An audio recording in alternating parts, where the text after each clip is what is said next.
Hi everyone, and welcome to Apprenticeish, where we talk all about apprentices, apprenticeships, kind of.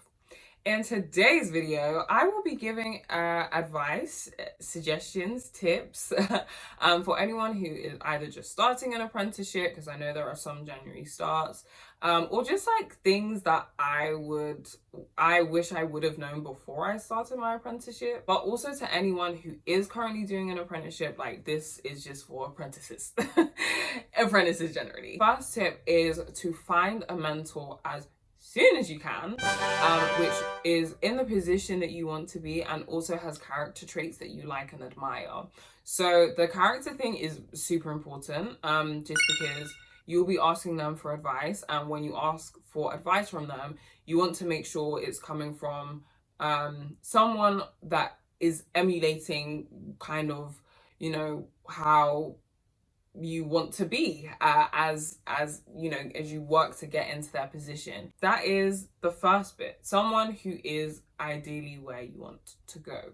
The next one is to ask questions all the time. Ask as many questions as you possibly can, especially if you have recently just joined. Even if you haven't recently joined, just because you're an apprentice, people tend to be far more open to the questions that you have.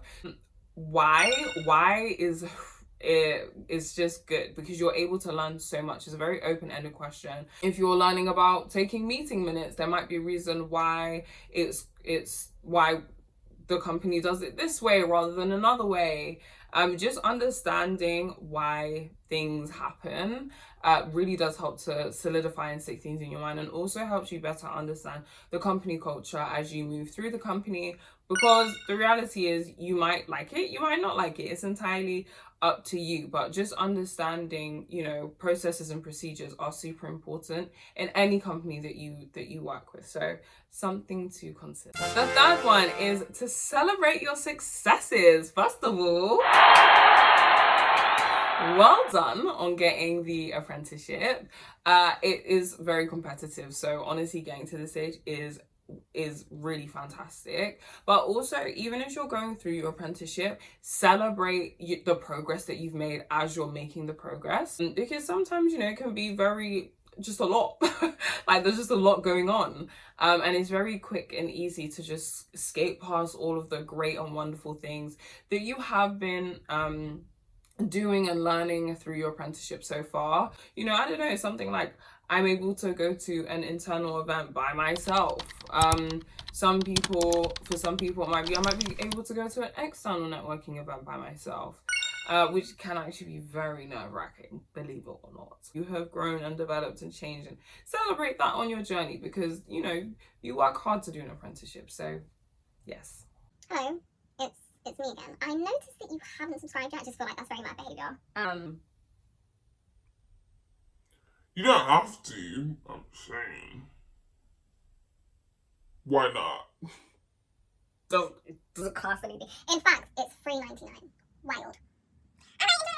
The next one is to network as much as you can. This is internally and externally. So internally, it might look like work events such as work gatherings or work parties.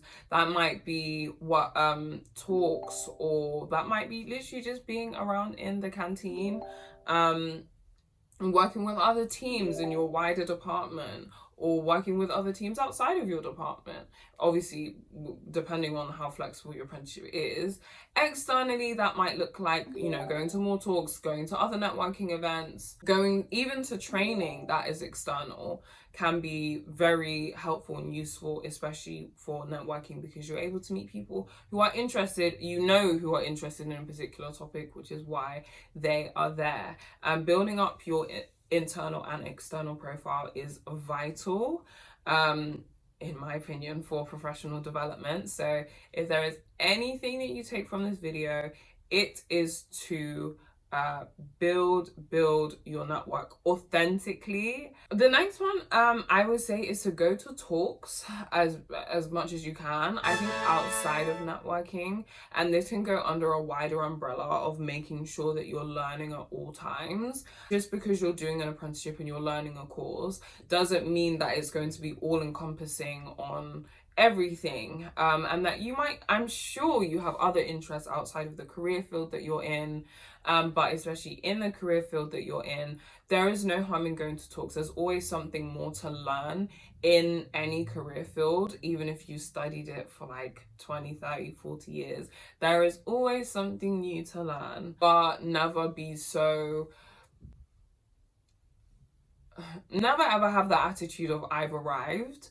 I think always give yourself room to grow and develop, because yeah, talks are very interesting and they're filled with so much information that can really help develop you and your knowledge in different areas. And who knows, it might even help you on a case. The next thing is to involve yourself in committees or, groups that might exist in your workplace already. It's literally just so that you're able to interact with your fellow colleagues in a way that isn't just professional or isn't just at a work party. It's something that you and your other colleagues are interested in, which is why they are there. Working with someone and speaking with someone at a book club, you'll interact with them very differently, and it also really does help to build up not only your profile and networking, etc., but just build up relationships. You're gonna be in the apprenticeship for a while, so I think just being able to get to know the people around you is no harm. And the last thing is to ask anyone if there's something that they need help with, or just being generally quite proactive. And also on the flip side, asking if there's something that you want to do to communicate that. Being proactive. If someone has said, oh yeah, let's have a meeting on X, Y, and Z date, there's no harm in volunteering no matter what stage you're at. Shall I put that in the calendar, etc., etc. It might be on the flip side, so for example, I remember there was a time early on in my apprenticeship when I went to court to lodge some documents with to a judge, and I found the whole procedure very interesting. And when I came back, I literally spoke to my supervisor and I was like, I really enjoyed that. If there is anything that needs to be submitted at court, or anything, in relation to going to court and lodging documents, please can you let me know, because I would love to be involved in that process. And just communicating that allowed me to be more confident when it comes to developing my skills in that area. There's no harm in asking people if they need assistance, but also if there's something that you really want to do equally. Maybe you've seen someone else or you've had someone else do it. There's no harm in asking if there's some way that you can get There is no harm in asking if there is some way that you can get involved in that activity. This is, I guess, the first few things that came up in my mind. So if you guys have any other tips, please feel free to leave them in the comment section down below. You're here to learn from me. I'm most certainly here to learn from you as well. So please comment down any tips or advice that you would give yourself when starting the apprenticeship. Hope you have a phenomenal day, and we'll see you soon.